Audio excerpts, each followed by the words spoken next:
JDs and gentlemen, welcome back to another episode of the Pokemon Fire Red Leaf Green Speedrun Letter Challenge. I'm your host Zeej, and today we'll be running through the game of Pokemon Fire Red with only I-type Pokemon. See how fast we can beat the game. Let's start these videos off the way we always do, with our naming convention.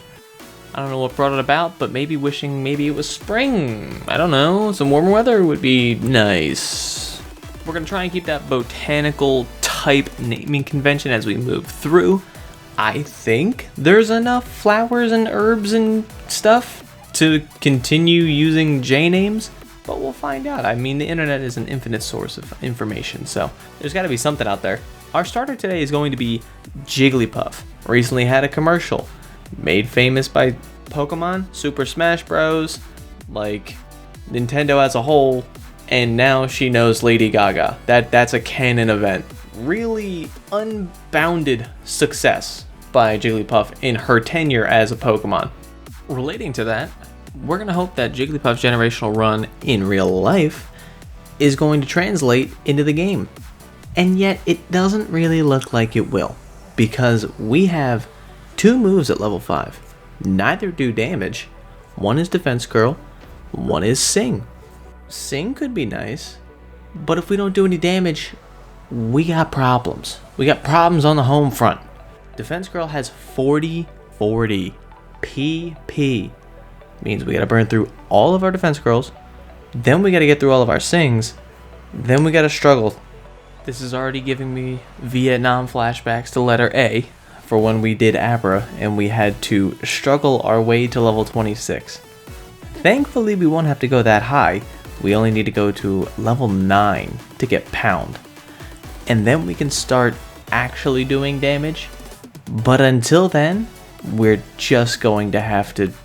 As bad as struggling is, I will say Jigglypuff's higher health and I guess higher defense stat as well, but mainly higher health is going to help us when we end up actually struggling, because we take recoil damage as a quarter of the damage we deal. Which means if we have more health to spare, then we can get through more fights, which is really ideal. So we can get to level 9 faster and hopefully get out of this jam. The other two Pokemon that we're going to be catching for this run are going to be Jynx and Jolteon, and there is one clear answer as to who our ace is going to be. And it's going to be that purple baddie. Jynx is so good.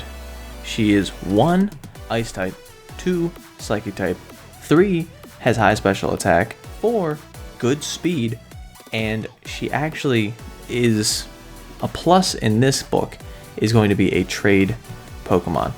Trade Pokemon do level up faster than Pokemon you would just typically catch. So, with that extra XP, we should be able to quickly gain these levels and get a greater and greater advantage going into the Elite Four. So really cannot overstate that this is going to be our Pokemon that we're going to ace with. As far as Jolteon, he has good special attack, he has 5 less special attack, and has higher speed, but it's just not the perfect typing. Jynx literally has Ice types to take care of everything that Psychic can't take care of, and learns all of essentially the best moves for this. Knows Psychic, knows Ice Beam. We're going to keep Ice Punch in this case, and it can put people to sleep. Like, there is just nothing better. The only problem is that Jynx is frail. Her special defense is kind of high, but her defense is bad. Her HP is not good either. So if she does take a hit, she's likely going down, especially if it's super effective, special or not. Now that we have that set, I think it's time to go over the rules as we do every single video, just in case somebody's new. You never know. So rule number 1, you can only use Pokemon with names starting of the challenge letter. Makes sense if we're doing a letter speed run, we only want to use that letter Pokemon. Rule number 2, I can use rare candies to level up Pokemon to the current gym's ace level, or until the Pokemon evolves to meet the naming criteria. This is so that we don't have to spend kind of this mindless time grinding on it. I think that's not really value add. That's why we can use rare candies to get up to that level. Rule number 3 is going to be that I can't sell any items other than gold only items, aka nuggets, stardust, so on and so forth. Rule number 4 is going to be that I have to catch at least one Pokemon from each evolution line. This is so where things like Diglett and Dugtrio, I don't have to catch Diglett and then get to Dugtrio. I can just catch either or, and that will work for the purpose of the challenge run. Again, if I have to grind up to get to the next Pokemon, I don't really think that's value add. It's turning it from less of a speed run into just collecting the Pokemon. So this should maintain the spirit of the run. Rule number 5 is that I have to play on set mode, and I'm not allowed to use any items of battle. Again, that's kind of a Nuzlocke rule that I like and I've adapted. Rule number 6 is going to be that I don't save in between League 4 members. I just gotta do it one run all the way through, and if I can do it, I do it. If I don't, then I have to restart from the beginning. Jumping into this elite level gameplay, it seems like these Viridian Forest bugs are taking advantage of me, which is not as fun as it sounds. So we have to kind of cater our strategy here to something a little bit different than what we would normally do. What we're going to end up doing is buying a bunch of potions and actually picking up the extra potion behind this little tree, all in the hopes to minimize the amount of times that I have to go back to the Pokemon Center to heal up. If you go back to the Pokemon Center to heal up, they heal all your PP, which theoretically is great, but in this scenario it is our worst nightmare because we want to struggle. So the more times that we can get health without going back to the Pokemon Center and restoring our PP so we don't have to constantly burn it again is the most ideal strategy. I took the liberty of skipping ahead to a point where we already wasted all of our PP, so now all we have to do is struggle. The question against fighting Weedles is constantly, do I risk the poison or do I just leave? Because it's so many times just not worth it. In this case, I risk it for the biscuit and I get my shit cooked. Fortunately, again, we have a lot of HP, so it's going to take quite a while for the poison to burn us down in the outer world. Every time the screen twitches, you take 1 damage. But now that we can struggle, what we're killing is actually giving us reasonable XP. So we're leveling up in maybe 5, 6, 7, 8 Pokemon to kill. It really depends on if we get Weedles, Caterpies, and then again Kakunas versus Metapods. If we get some nice Kakunas and or Metapods, then we can level up much quicker, but we'll take what we can get at this point because we just need XP. Luckily, for some reason, Jigglypuff is doing quite a bit with struggle, more than I was really expecting to be doing at this stage in the game. And another perk of having such a cute Pokemon on our roster is the ability Cute Charm. Cute Charm, every once in a while, will attract the foe and immobilize them by love. Ideally, that'll help us in the future, and we can get a few critical misses. I guess not really misses, but a critical immobilization. I think we've all kind of come to understand the concept of the struggle bus that we're on right now. We're quickly going to get level 9, and with the amount of potions that we have left, we can easily out heal the amount of damage that we're taking per fight.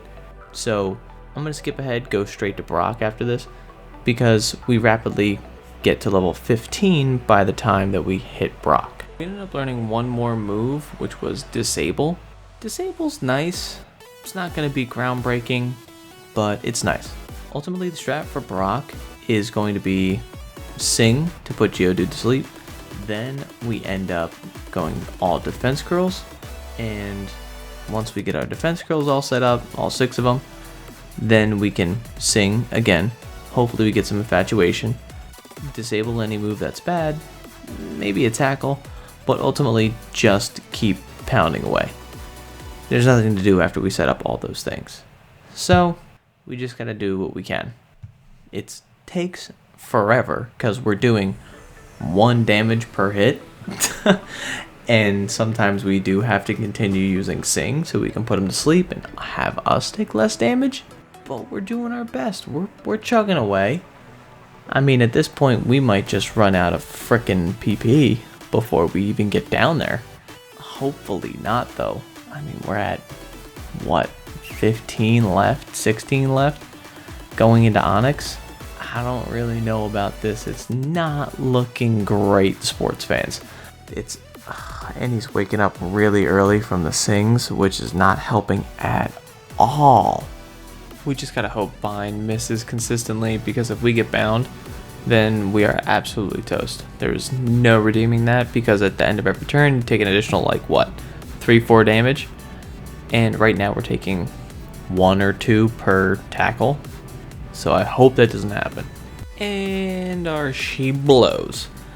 Bind hits, we're going to lose. I kind of disabled his tackle on my own, inadvertently. So it is more or less my fault that Jigglypuff died here. But I felt like we were going to lose anyway. We just got to go through that slog again, and again, and again, and just hope that it turns out differently this time. What a horrible fight.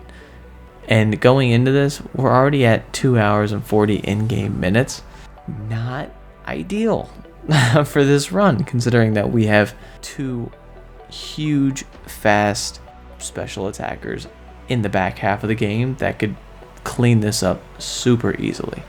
As of right now, this is a top 3 worst first gym times out of every letter that I've completed so far. The only worst letters at this point, or slower, have been D at 4 hours because Dratini is that bad, and then A because struggling to level 26 using only the things in Viridian Forest is absurd. So looks like this time we come to Onyx with a significant amount of health. We disabled him, we have cute charm on him, we have all of our defense curls up, and now the only thing left is to alternate between Sing and Pound. And it looks like Pound is doing the absolute most right now. Well, most that it can, which is 1 to 2 damage. So we just gotta take it nice and slow. We are bound, which is bad. We're losing 4 health per turn. So again, it's really just praying. Just pray. Just pray. Everybody put them up. Put the crosses up. Holy cross. Holy cross. Go back to when they were in the March Madness tournament. That was kind of crazy.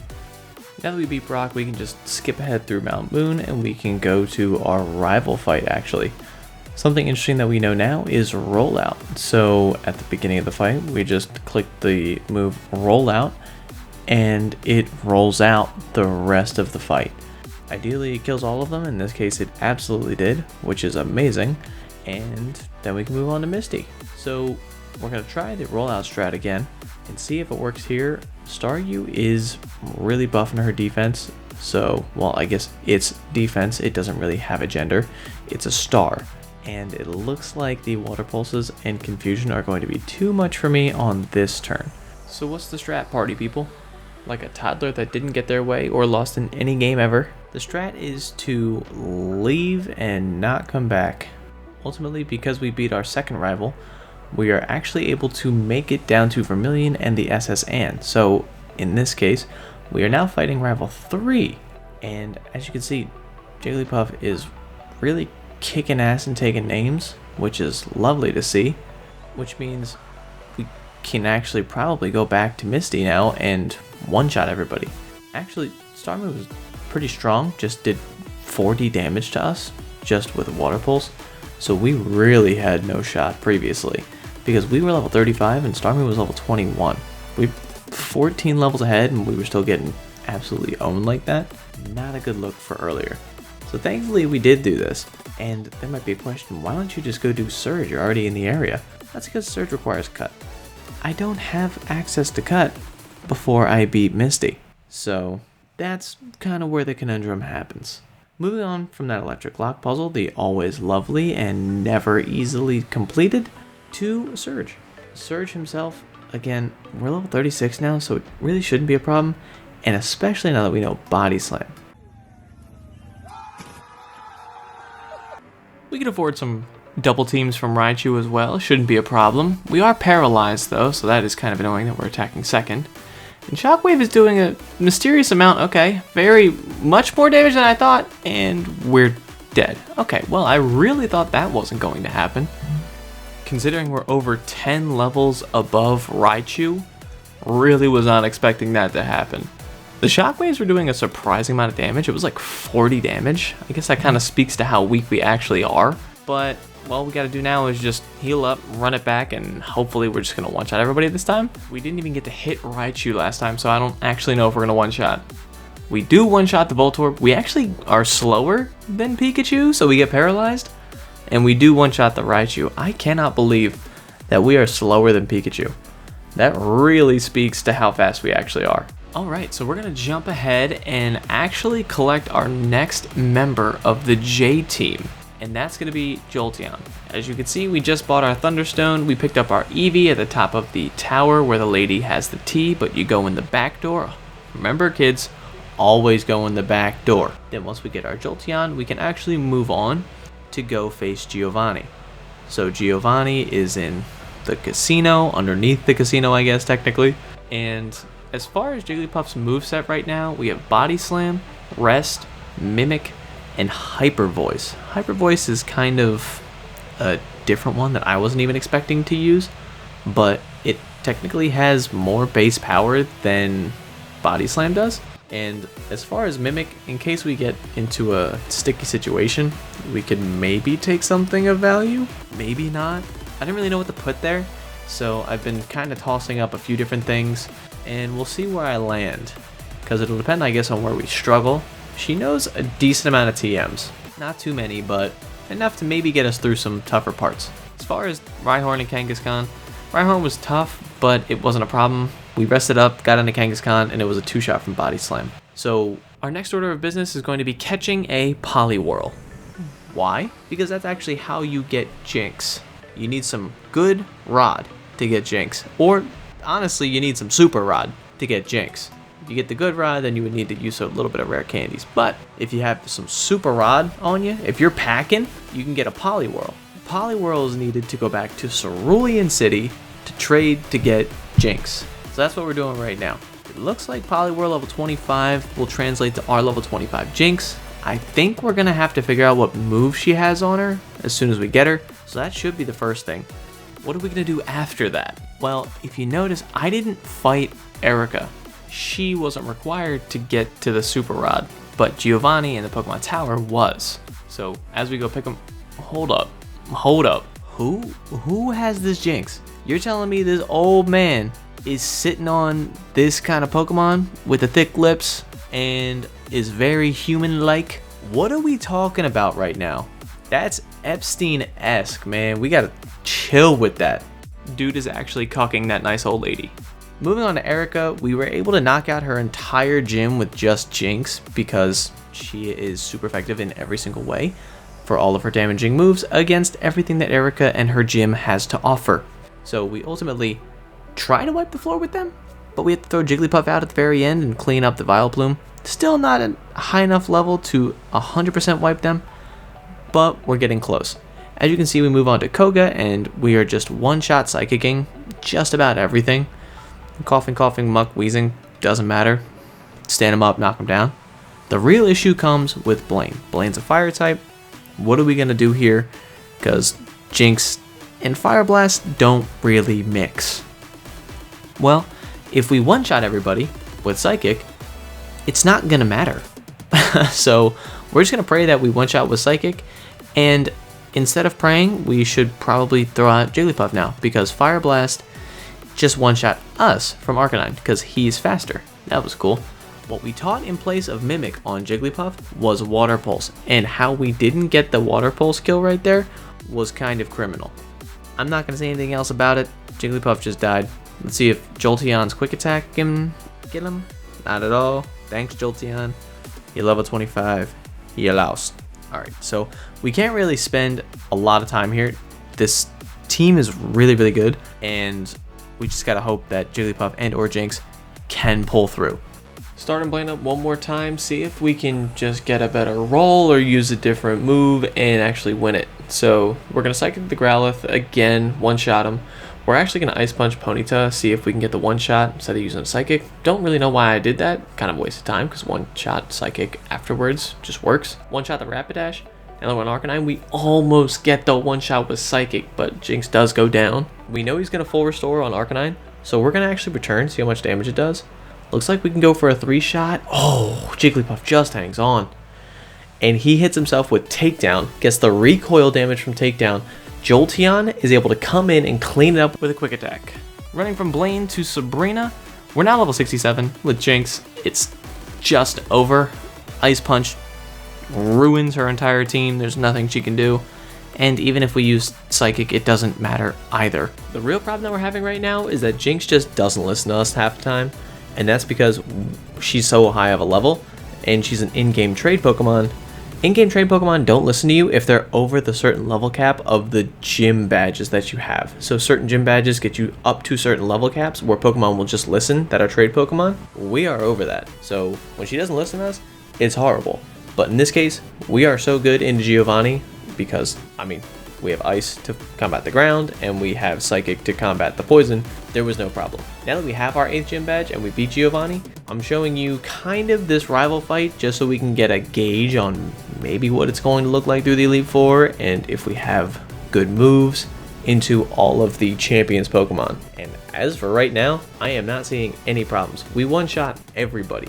Now, the champion could be likely a different story because they're going to be higher level Pokemon and they're going to be closer to our level in this point.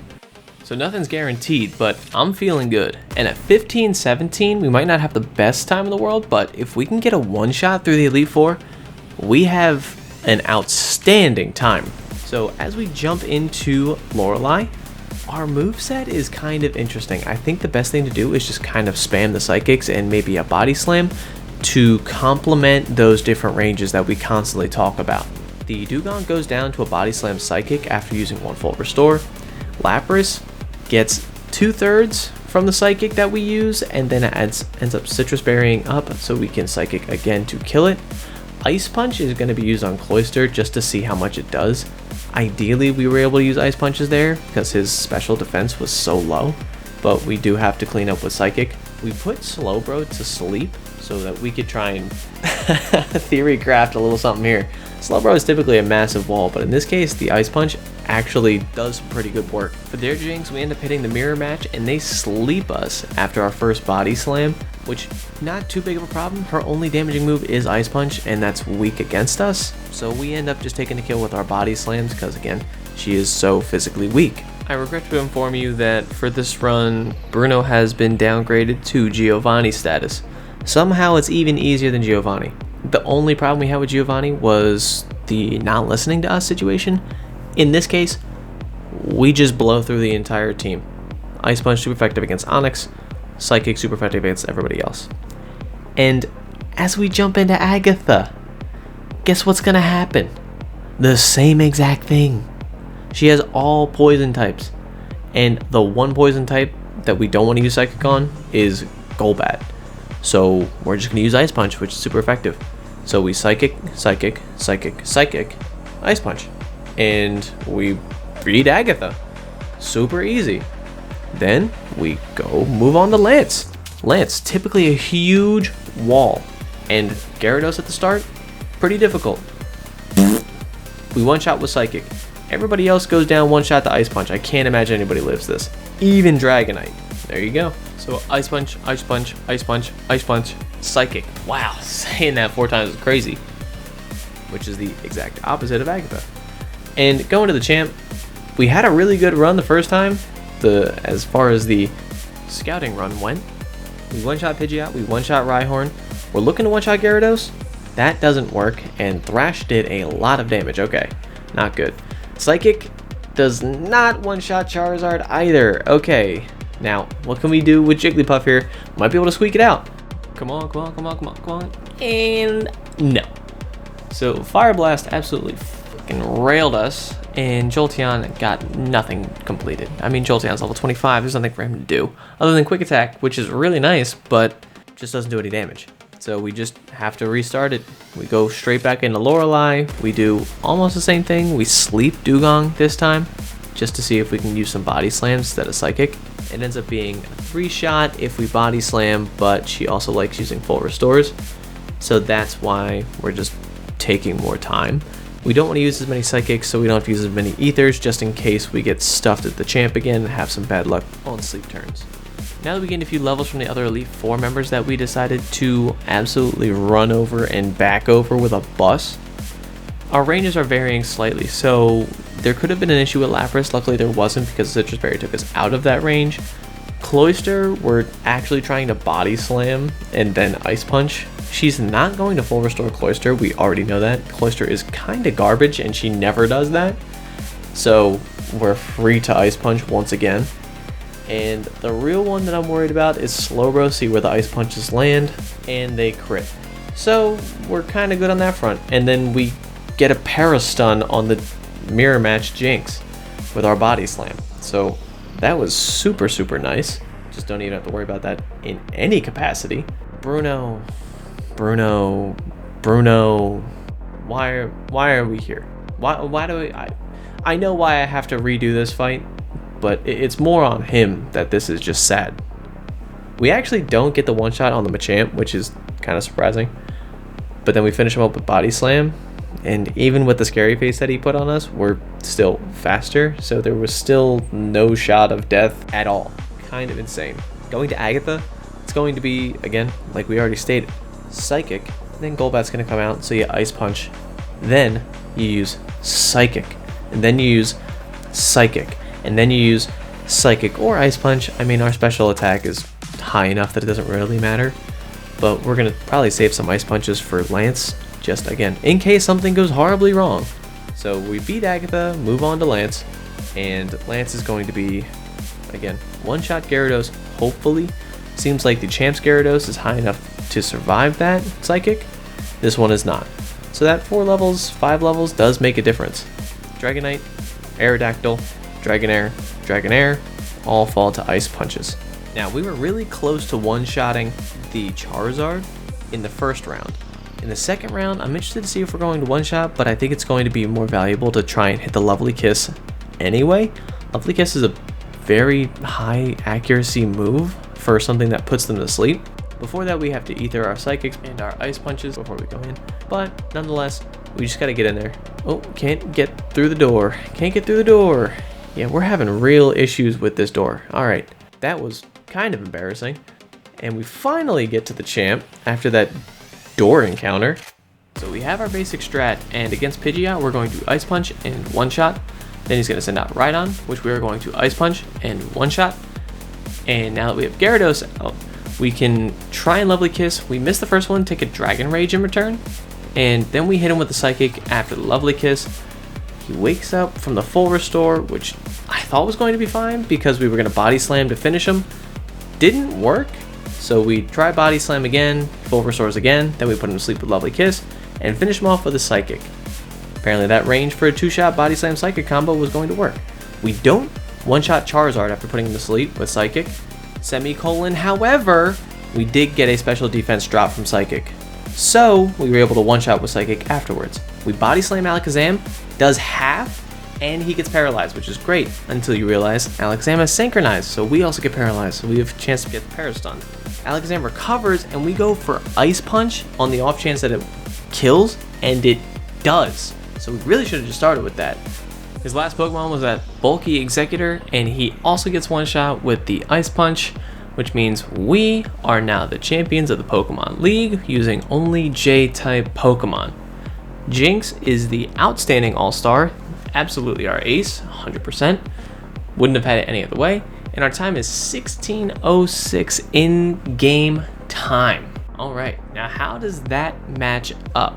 And how did I feel? During the run, Jigglypuff was a struggle. Not even gonna lie. She came in pretty good at some points and really kind of sold at the beginning. But all in all, not too bad. J ends up being right around the middle of the pack, above CBH, but it's below things like G. G was a really good run as well. I mean, as far as the graph goes, the graph and chart goes up significantly from badges 3 to 4, which makes sense. We played through a lot of the game, so we can get access to Jynx as early as possible and let her do a lot of the collecting of badges, which would end up translating to a lot more XP gained overall. So that's kind of why that jump was there, because as you see, once we hit badge 4, there's not really a huge bike throughout the rest of the entirety of the chart. Also, Jigglypuff started as top 3 worst times to get the first badge, so that's a huge red flag that starts this run off very poorly. All that being said, where does it rank in the tier list? So it's about an hour better than G and an hour worse than C, so I think it's got to go right in between in A tier. I think it's perfect. Slow early game, extremely fast end game, perfect typing for the end game.